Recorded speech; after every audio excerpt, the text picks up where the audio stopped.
So I asked ChatGPT, what is the common theme in all the near-death experiences? I had it visually paint a picture. I'll share it with you guys for the first time. In simplest terms, neuroplasticity is our brain is plastic, right?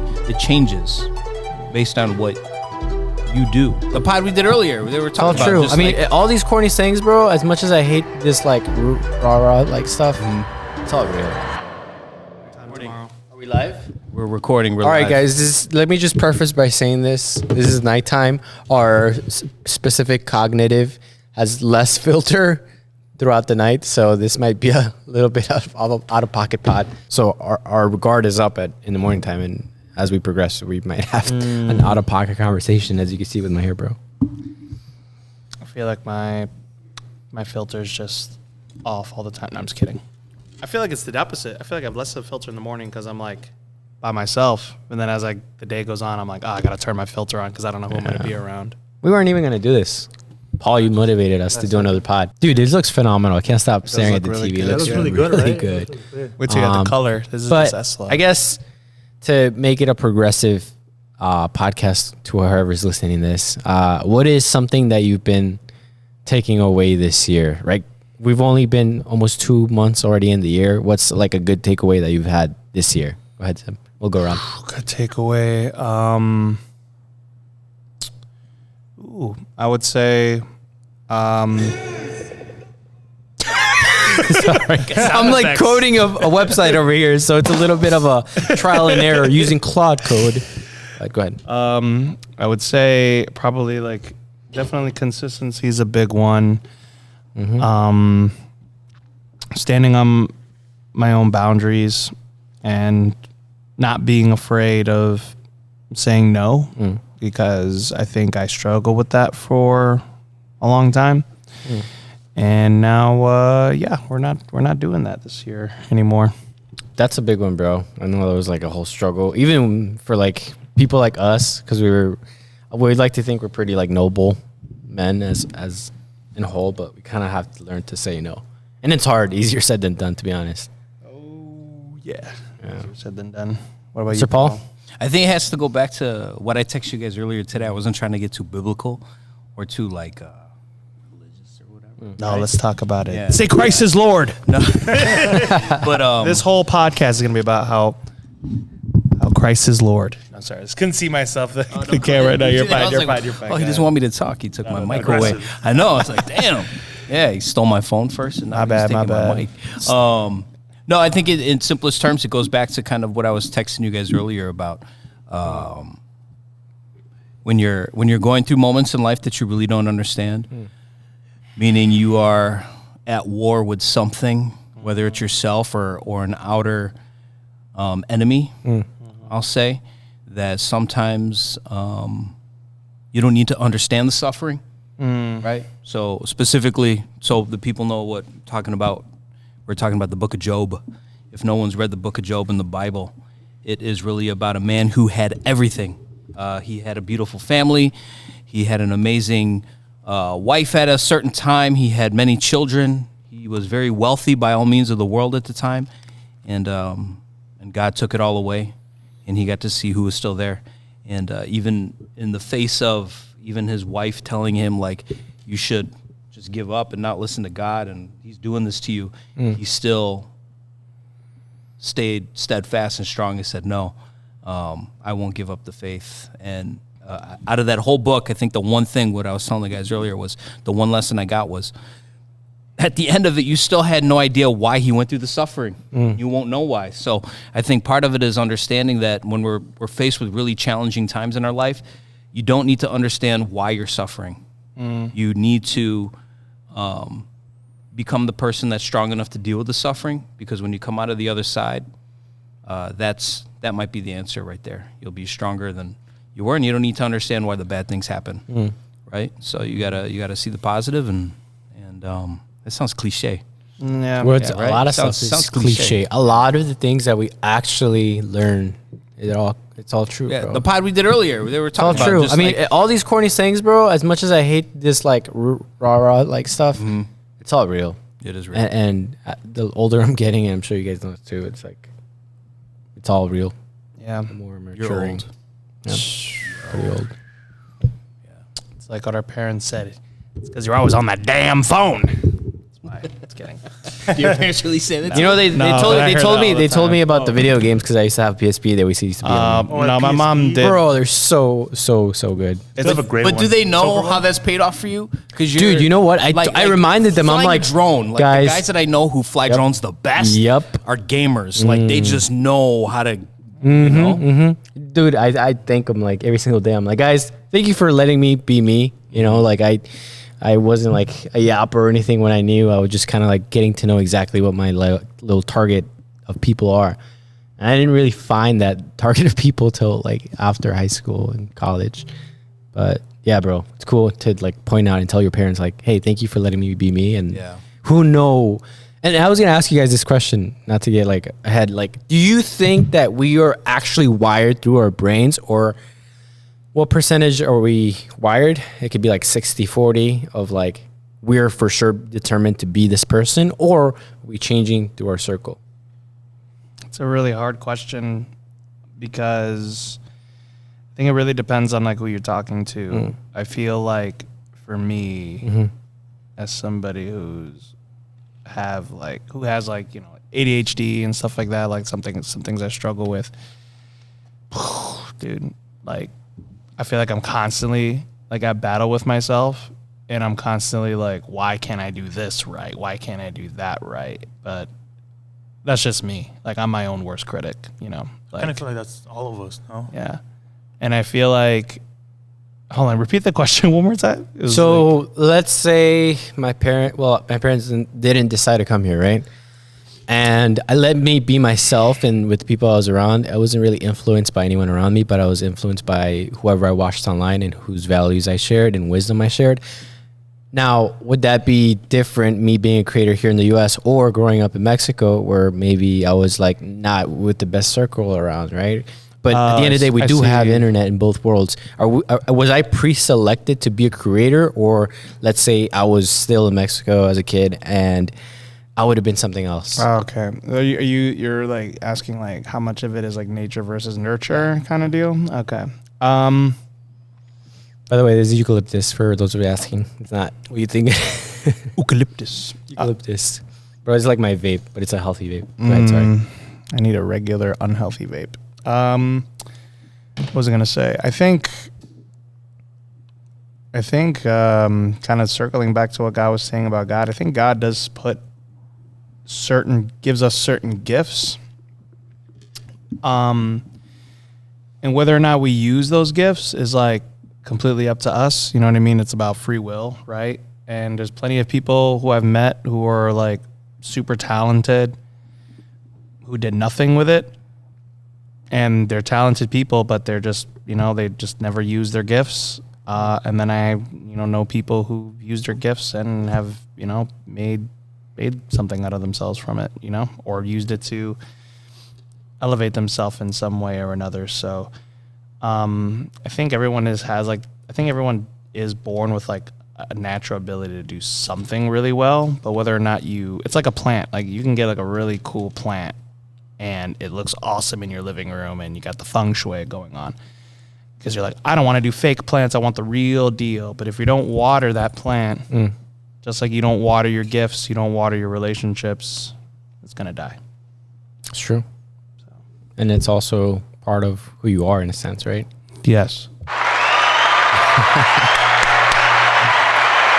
Mr. Paul, if you guys want to add anything. I put the clap on in case you couldn't hear. I love it. I can't hear, but I know what you're Phenomenal, doing. Phenomenal, bro. Don't put him in charge of the board, Carlos. What's gonna happen? Bro, I love that. We're going to have to take him out. But I think, yeah. Shoot. I'm trying to think of a story that would go with your sound effects. What's the question again? I Are think we pre-wired? Were you pre-wired to do what you do, or does your circle change, or your destiny change with your actions? It's a very I philosophical think we question. definitely change over time. I mean, when I look back on, I'm the oldest one out of this whole crew, so I feel extremely old. Yeah. According to my kids, I was born in the 1900s. Oh my God. Yeah. My daughters made me aware of that when they found out the year I was born. They're like, you were born in the 1900s? Yeah. This guy's laughing because he was born in 2000 what? 2? Oh my gosh, this guy wasn't even alive for 9/11. Wow, bro. That make You feel weren't old? there? You were. Yeah, it makes He me wasn't feel even old. alive. I'm sorry, I wasn't. He wasn't even alive during that That's moment in history. crazy, dude. No, I think we change. I think that as time goes on and as you experience things, you naturally will adapt, and especially the people in your life, people change,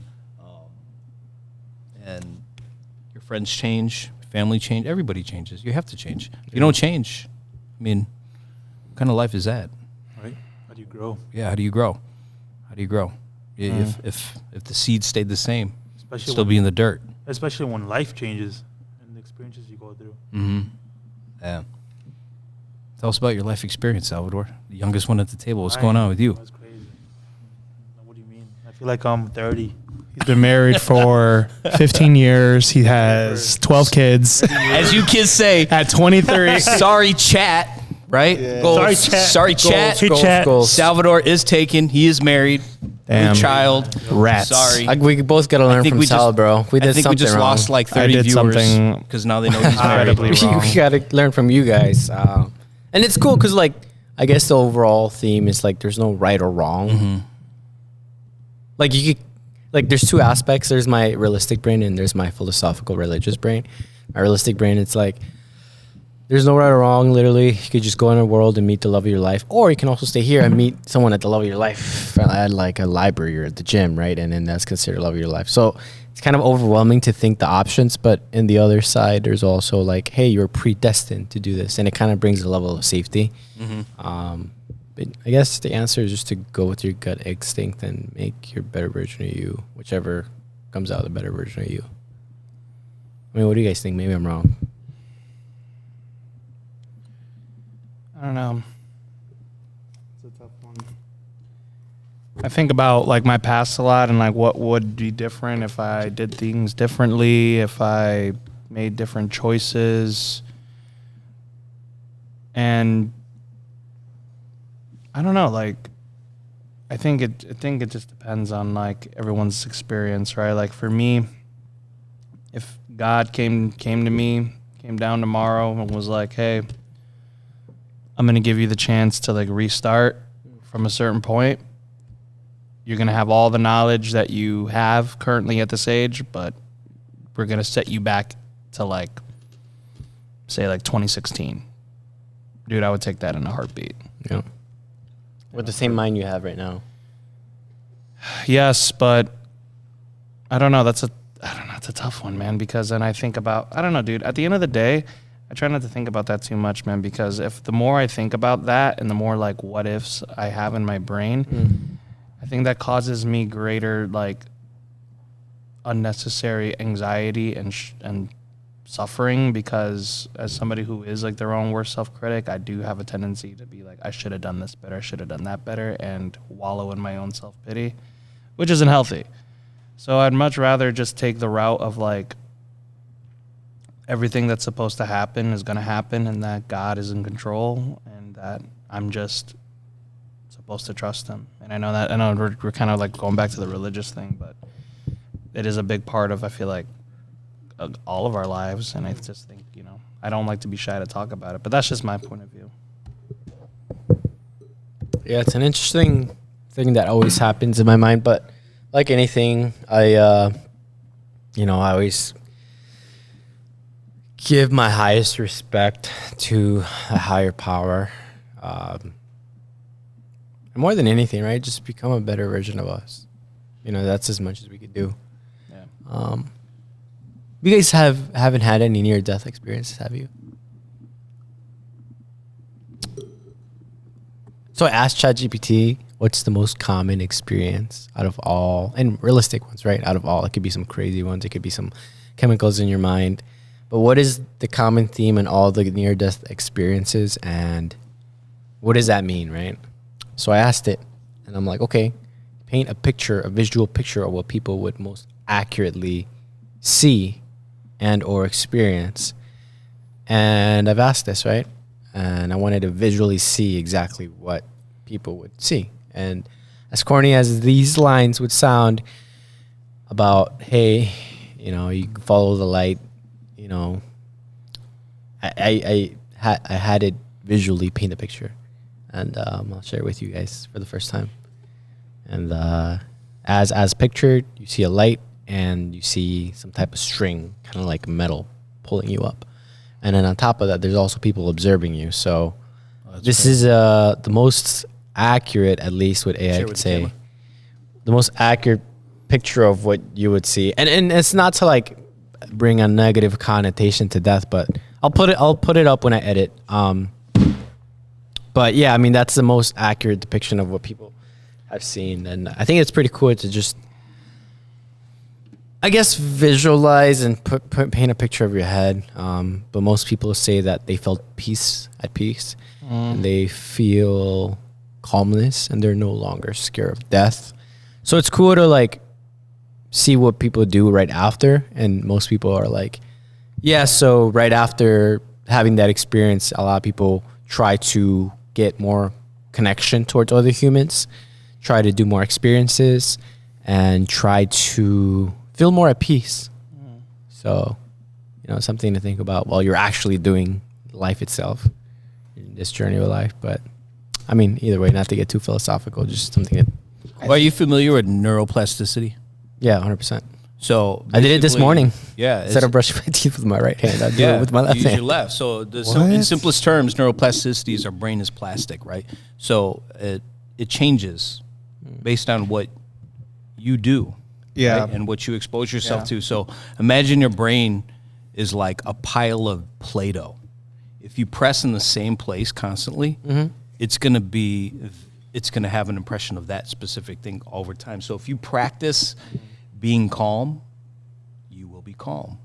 If you're constantly exposed to and practicing, whether it be conscious or subconsciously, being angry or reactive or resentful or whatever that is all the time, you will be that all the time, right? So our brain can essentially change over time based on what we control and put in it. So that's why dreams feel so real. You ever had a dream? I had one not too long ago where I was driving with my family and I fell into this black hole and my car just started sinking and it was just black and I thought, oh my God, I just killed my entire family. And I felt the sinking feeling of death in my heart and in my body. And I woke up. I literally woke up and I was just like, oh my gosh. Okay, thank God that wasn't real, right? So our the reason I tell you that story is because our subconscious mind, it doesn't actually know the difference between reality and what we are just thinking and what we are just putting in our mind. So that's good news because then essentially you could, I don't want to say trick your brain, but you could visualize a lot of the things that you want to happen in your life and already have that feeling before it happens. So then you could bring it into your life, so to speak, right? So, and it's real. Neuroplasticity isn't a myth. It's not something I'm not a scientist or anything, but from trusting the people who are experts in the field. It's a real thing, bro. Yeah, it's a real thing. I'm gonna have to impromptu leave this podcast. My apologies. Oh no! I might have to connect via Zoom if you guys are going. No, I got a leaking toilet in my house that won't stop. I got to get home before my whole house floods out of control. But enjoy the rest of the pod. No, this is how real it is. Yeah. This is a good pod, though. I like having this. This is so good. Dude, this setup. We should probably do more nighttime. We should just leave this. I'm telling you, it's perfect. Yeah. So this was impromptu, y'all. So kind of like we had earlier, but have a good night, chat. Better. I'm trying to sound young, man. That's how my 12-year-old daughter talks to her family. She's like, "Hey, chat. Like, I'm your family. I'm your father. I am not the chat. I am your father." There he goes, our Filipino Batman. Again, thanks again for watching. Anything you want to share to the people of the world, guys? Don't do drugs. Don't do drugs, kids. All right, you heard it here first. Don't do drugs. Thanks for liking and subscribing. Don't forget to leave us a comment and see what you thought. And then again, we'll see you in the next one. Peace. Peace.